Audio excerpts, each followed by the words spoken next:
Hi, I'm Kimberly Lane. I'm Sonia. And I'm Jonathan Ward. And together we're Unlocking Leadership.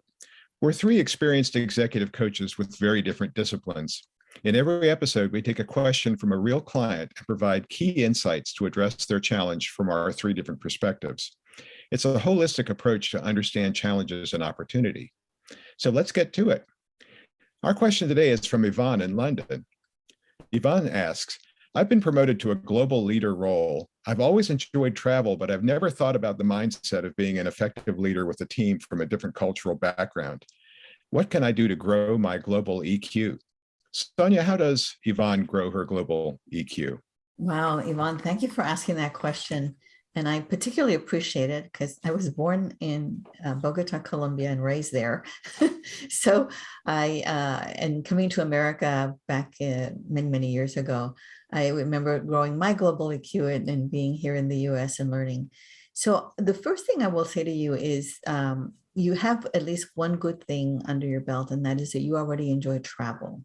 So I would assume that because you do, you probably have established certain approaches to when you're in new environments that allows you to engage better with the people there, appreciate, the norms of what they're doing there or how they're doing things. Simply like when you go from one country to another, they may choose to be eating at midnight and it might not be the norm in your culture. So we have to learn how to be diplomatic in when we're dealing with other people and their habits and their approaches to things. There's a couple of, I think there's more interest and there's more education and places to go to get some additional information about the specific countries and cultures you're going to be working with. I went to school at Thunderbird at the time, and the whole focus was all international. So you had to make sure that you mastered a particular language separate from English and potentially your own native tongue. And then you also got exposed to a lot of information geopolitically about the different places in the world that you were interested in going to.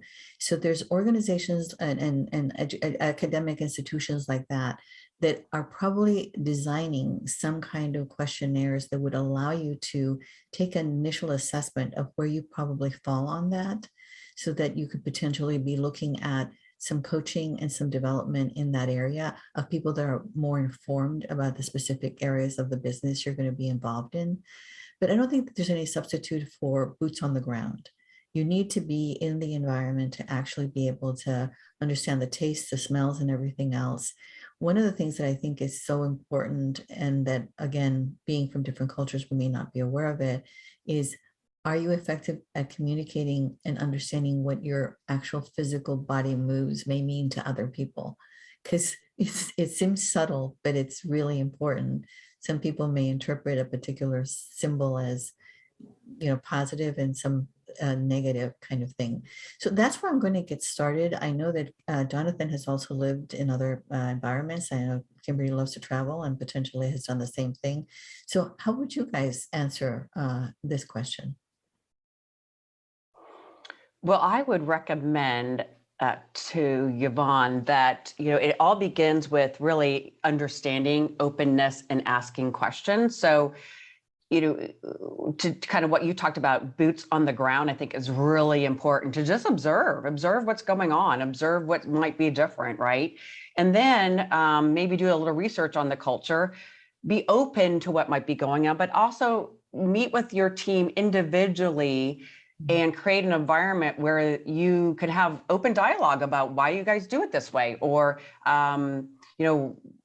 in particular, I worked a lot with India, and it was different in many, many ways. But I also found that when you are working with people from India, they don't feel comfortable saying no, or they don't feel comfortable saying, I don't know. And they don't feel comfortable saying, I won't get it done. So you have, by understanding that culture and realizing why they're missing deadlines or whatever, and then turn around and asking questions and coming at it from a different angle where they don't feel like they'll be disappointing if they say, no, I don't understand, right? So it's really kind of getting into those one-on-one conversations with individuals and having an open mind about what they need to be effective, what they need to be, how do they need to be managed, and how they typically relate to each other from a communication perspective. So that little research and those one-on-one conversations, I think, are a great place to start, analogous to the boots on the ground. Jonathan, what are your thoughts? My thoughts, having worked in as Sonia said, having lived and worked overseas, and then also I worked as the head of global effectiveness and diversity for a major financial organization. Oh, wow. And one of the things that we learned basically in coaching our people for overseas assignments was you've got to learn to flex your style. What helped you be successful in the United States is not going to help you be successful in other places. I remember one executive we were sending over to head up our expansion into an office in Paris. And the president of the company told us, vice president, before he went over there, he said, "Your game isn't going to play in France." And the VP didn't understand what he meant. And he was very successful back here in the States, but he went over there and he said, after his first couple of weeks, he said, "I can't believe that." He said, "I tried talking to people in the hallway and they basically throw themselves against the wall like I've been shooting at them," or something like that. And what he didn't realize was that in French companies, there's this high degree of what we call power distance, is that you basically, the senior level people in organizations don't talk to the lower level staff, and that's just not culturally expected. So he was making people extremely uncomfortable by saying hello to secretaries in the hallway. Purely good intentions, but he was acting very different than the cultural norm for that. So he had to learn to build new ways to build rapport and trust without just engaging his team in casual conversation. So what I kind of my basic rule for people when they're going on international assignments first is to think about the difference between what we call the golden rule and the global rule. The golden rule is to treat other people how you want to be treated, but that doesn't always apply, because how you want to be treated is very much based on where your home country comes from. So you have to learn to treat other people the way they want to be treated. Mm-hmm. And you learn that by listening and observing. And the real challenge for a leader is to be able to flex the style to match this kind of new cultural norm, but at the same time be effective in that you still have to be able to get your point across and you still have to get the results done. Mm-hmm. And sometimes you can be too accommodating, and you have to try to find a way to be assertive in whatever way that it is going to be culturally appropriate for that organization. And so that takes real skill and mastery and practice. And again, I think a lot of there's no way you can learn about it just by reading. You have to get out there and actually make it work. And if you can hopefully before an international assignment like that, if you can be part of an international team, that's another good way to kind of start getting dipping your toes into the water of working globally. All the things that you just said, Jonathan, made me think of some of the advice that we've been giving people about dealing in the kinds of times that we're living with a level of uncertainty. Is people have to be comfortable with not understanding everything and not being in control of everything. It's like you have to be in a continuous state of curiosity to get sort of more familiar with what works here and why does it work here and why is that important. And I was thinking, two thoughts came to mind immediately for me. One was that typically when you travel overseas, we make these trips so very short. So, we have a packed agenda, and so we don't really get time to actually spend time in the country, in the culture, talking to people and having dinner. There was an executive I knew that most of her team was in India, and she actually went out there and stayed 3 weeks. And because she stayed 3 weeks, she was taken to some of the different restaurants, the different towns. She says, I understand them on a level that I never thought I could, because, and again, it was a sign of respect. She was willing to spend the time there to really get to know them. And then they also were very letting her know that as a blonde woman in a foreign culture, she could be under threat. So they were very protective and giving her some. So it really became I got your back, we got your back.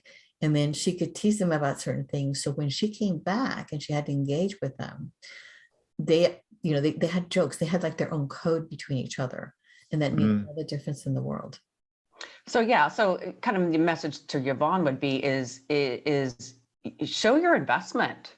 you know, show you're invested in learning about their cultures, you know. I think, Sonia, your example is perfect. Just investing the 3-week time there in that country to really observe the culture, to mingle and dine, you know, to eat the same food, right? To be on their same schedule. I mean, I was out in India for 2 weeks, and you go to work at 11, you come home at midnight, but that's just the way it is. And then, but that whole, you know, I always believe in the community of sharing a meal together. And I feel like that's a very powerful way to understand the culture and have some very open dialogue about why people do the things they do or what's appropriate or not. So often, much of this is not about how we perform a task, but how we really relate to each other, how we communicate, right? What is the emotional relationship that goes on, right? It's really not about the task, but it's just understanding how we can work with people, right? And get things done through people versus just, you know, working independently. So those are my thoughts. Yeah, you know, I guess one of the other things to take away from this too is to understand that cultural norms are a bell curve. You know, when we talk about different cultures being certain ways in different countries, it's a bell curve. Most of the people are going to fall in there, but there are going to be people who are outliers on either side of that. And so not everybody from India is going to act the same way. Not everybody from China is going to act the same way. Not every American is going to act the same way. So you have to be prepared for that. I had a very powerful lesson when I was living in Saudi Arabia. My wife at the time my daughter was born over there, and there was a very difficult childbirth. And one of my Arabic coworkers there said, "Well, you know, God meant for your wife to be strong, and you know, if your wife died and your daughter died, you can always get another wife and have another daughter." And I thought, wow, this is a really powerful cultural learning. And later on, I talked to one of the other older Arabs in the office about what Hassan had told me. And he said, well, there's one thing you have to realize. He said, Hassan is an idiot. He said, we don't believe that way whatsoever. That's not part of how we think. You know, Hassan's just crazy. And so that's funny. Sometimes it's cultural. Sometimes the guy you're dealing with is an idiot, or, you know, he's an outlier, and you have to be curious and ask questions. That's really the only way you're going to find out sometimes. Valid point. Very valid point. I want to share that I think is so important. And I learned this early because my husband he'd been in Taiwan.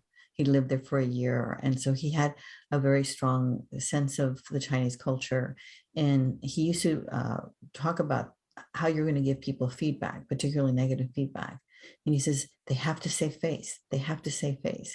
Mm-hmm. And so when you think of, like, you know, the amount of business and exposure that we have to Japan and to a variety of Southeast Asian countries, we have to understand that giving them what we consider constructive advice may have to be done in a very different manner, because they have to be able to save face. Yep, that's big. That's a big cultural thing. Yep. But also a good thing to recognize too is we need to treat people with respect, no matter how we're giving them feedback. You know, no matter what country we're in. If it's not coming from a position of respect, then you know, that's going to come through. I think we all have a sixth sense when we know that we're not being respected, and so we should definitely need to hone in that skill. Yep. And by the way, Jonathan, that the global rule, I also call the platinum rule, where we, you know, treat people the way they want to be managed, or manage people the way they want to be managed, or lead people the way they want to be led versus the way we feel they should be led or managed, right? Absolutely. So, well, thank you, Yvonne from London, for your question today. We hope you, our viewers and listeners, gain new insights on developing your global EQ. To our listeners, if you like the content we shared today, please like this episode and also share and subscribe to our YouTube channel, Unlocking Leadership -askthecoaches.com. We look forward to reading your reviews. You can also find Unlocking Leadership Ask the Coaches on Apple Podcasts or your favorite podcast platform. If you have a leadership question or would like to reach out to one of our coaches, please email us at info@unlockingleadership-askthecoaches.com. We would love to hear from you. Thanks for joining us today. Tune in next time to find the keys to unlocking your best leadership.